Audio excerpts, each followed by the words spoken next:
Passion Entertainment. Simplex Music. Star boy on the place. Yeah, misfit. Me not listen in the comment.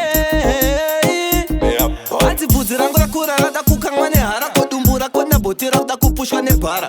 Itota izi mambama anga kumhara nogona kukotukira chimwana chau chazvara iwe.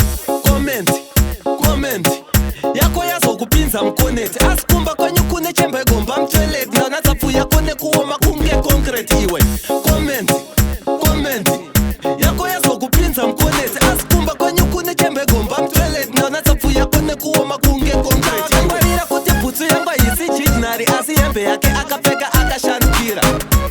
Indava usina matyira kushora bhutsu dzevamwe yako nenge katapila wani nekuda clash neni zvakonzera beef handiclashe nemunhu anopfinyira mumini brief.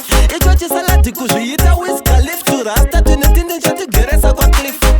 Comment yako yazokupinza mkoneti asi kumba kwenyu kune chembe gomba mtoilet ndana tsapfuya kone kuoma kunge concrete iwe.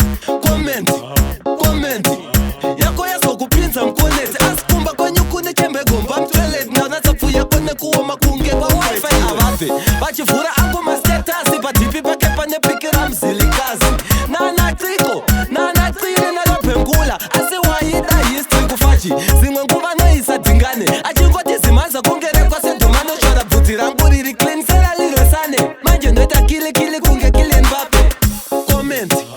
Comment yako yazokupinza mkoneti asi kumba kwenyu kune chembe gomba mtoilet ndana tsapfuya kone kuoma kunge concrete iwe.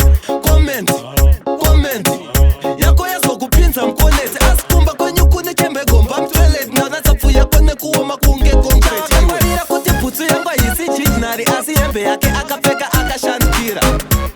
Indava usina matyira kushora bhutsu dzevamwe yako nenge katapila wani nekuda clash neni zvakonzera beef handiclashe nemunhu anopfinyira mumini brief.